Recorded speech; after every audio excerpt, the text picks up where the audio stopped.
চাকরি-বাকরি খোঁজার জন্য LinkedIn যে একটা খুবই চমৎকার প্ল্যাটফর্ম এটা আমরা কম বেশি সবাই জানি। বাট LinkedIn প্ল্যাটফর্মে যে আমরা ২ টা কাজ করি যেটার কারণে অনেক সময় আমাদের LinkedIn প্রোফাইল লক হয়ে যায়, অনেক সময় রেস্ট্রিকশন হয়ে যায় এবং অনেক সময় দেখা যায় ওই প্রোফাইল আর অ্যাক্সেসই করা যায় না। এখন কোনোভাবে যদি এবং LinkedIn কিন্তু খুবই সেনসিটিভ জায়গা। কোনোভাবে যদি অ্যাকাউন্টটা রেস্ট্রিক্টেড হয়ে যায় এবং লক হয়ে যায় পরবর্তীতে অ্যাকাউন্ট খোলা ডিফারেন্ট জায়গা থেকে খোলা ইট বিকামস ভেরি ডিফিকাল্ট। আর একটা ভালো LinkedIn প্রোফাইল না থাকলে এখনকার সময়ে বিশেষ করে যারা টেকনোলজির সাথে তোমরা কানেক্টেড তাদের চাকরি-বাকরি পাওয়া অনেক ক্ষেত্রে খুবই ডিফিকাল্ট হয়ে যায়।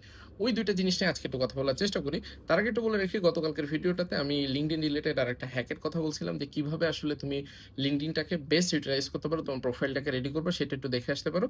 এখন আসি যে সবচেয়ে বড় যে ভুল কাজটা আমরা করি সেটা হচ্ছে LinkedIn এ আমরা অনেকদিন পরে একদিন হঠাৎ করে ঢুকি অ্যান্ড ঢোকার পরেই আমরা র‍্যান্ডমলি যারে সামনে পাই তারে আমরা রিকোয়েস্ট পাঠাইতে থাকি ফেসবুকের মতো জাস্ট ক্লিক করে এবং এটা করতে থাকলে অনেক সময় আমাদের অ্যাকাউন্টটা লক হয়ে যায়। সবচেয়ে ভালো জিনিস হইতেছে যে ডেইলি আমরা ১৫-২০ জনের বেশি, ইভেন আমি ১৫-২০ জন না, আমি যেটা সাজেস্ট করব ১০ থেকে ১৫ জন মানুষের বেশি মানুষকে কানেকশন রিকোয়েস্ট পাঠানো উচিত হবে না। কানেকশন রিকোয়েস্ট তুমি সেই ধরনের মানুষকেই পাঠাবা যে টাইপের কোম্পানিতে তুমি ফিউচারে কাজ-কাম করতে চাও এবং সবচেয়ে প্রায়োরিটিতে থাকবে যে তুমি যে ইউনিভার্সিটি বা যেই এডুকেশনাল ব্যাকগ্রাউন্ড থেকে আসছো ওই রিলেটেড লোকজনকে যাতে তুমি কানেক্টেড করতে পারো। কারণ তোমার নিজের ইউনিভার্সিটিতে পড়ছে এরকম একটা বড় ভাইকে কানেকশন রিকোয়েস্ট পাঠাইলে সেটা অ্যাকসেপ্টেড হওয়ার প্রবাবিলিটি অনেকখানি বেড়ে যায়। আর দ্বিতীয় যে জিনিসটা হয় যে আপনার র‍্যান্ডমলি যদি এভাবে কানেকশন রিকোয়েস্ট পাঠাইতে থাকি, LinkedIn কিন্তু এটাকে স্প্যাম হিসেবে দেখতে থাকে। সো তোমার টার্গেট হইতেছে ডেইলি ১০ টা থেকে ১৫ টার বেশি করা যাবে না এবং হঠাৎ করে একদিন এসে এই কাজ করা যাবে না। তোমার ডেইলি LinkedIn এ অল্প কিছু অ্যাক্টিভিটি থাকতে হবে। কিভাবে অ্যাক্টিভিটি করতে পারো সেটা আমি তোমাদেরকে এখন এই ভিডিওতে বলে দিব ইনশাআল্লাহ।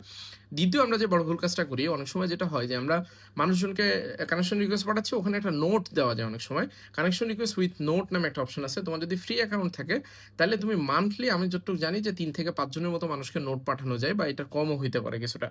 সো তোমার যেটা কাজ যে তুমি যেহেতু সবচেয়ে কম সংখ্যক মানুষকে নোট পাঠাইতে পারো, নোট খুবই ইফেক্টিভ একটা জিনিস।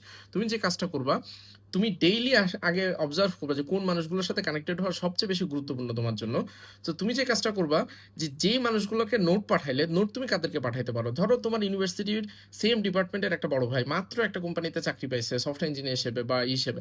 তাইলে তাকে নোট পাঠানোটা মাচ মোর ইফেক্টিভ। তুমি তাকে শুরুতেই বলতে পারো, "ভাই আমি শাহজালাল বিজ্ঞাপন মানে আমি সাস্টে পড়ছি, আমি এত ব্যাচের আ স্টুডেন্ট। সো আমি দেখলাম রিসেন্টলি আপনি চাকরি-বাকরি পাইছেন। সো আমি ভাই ওই চাকরি নিয়ে আমার জাস্ট ২ টা কোয়েশ্চেন আছে ভাই। প্লিজ আপনি কি অ্যাকসেপ্ট করবেন কিনা?" এবং এটা কিন্তু 200 ক্যারাক্টারস এর ভিতরে হইতে হবে। 200 ক্যারাক্টারস এর ভিতরে কেমনে লিখবা? এটা ChatGPT তে যেয়ে তুমি বাংলা ওয়েতে পুরো আগের পুরা মেসেজটা লিখবে। দেন ওকে বলে দিলে 200 ক্যারাক্টারস এর ভিতরে সুন্দরভাবে তোমাকে লিখে দিবে। ওই ওয়েতে তুমি যদি কানেকশন রিকোয়েস্ট এর সময় নোটটা পাঠাইতে পারো, সেটা অনেক ক্ষেত্রেই অনেক বেশি ইফেক্টিভ হয়। দ্বিতীয় আমি যে জিনিসটা বলব যে LinkedIn এ আমরা হঠাৎ করে একদিন করে ঢুকি এবং একদিন করে ঢুকলে ওটার ইফেক্টিভনেস অত বেশি একটা হয় না। তুমি ২ টা অ্যাক্টিভিটি LinkedIn এর ভিতরে করতে পারো। নাম্বার 1 জিনিস হইতেছে তুমি তোমার ক্লাসরুমে রেগুলারলি যে জিনিসপত্র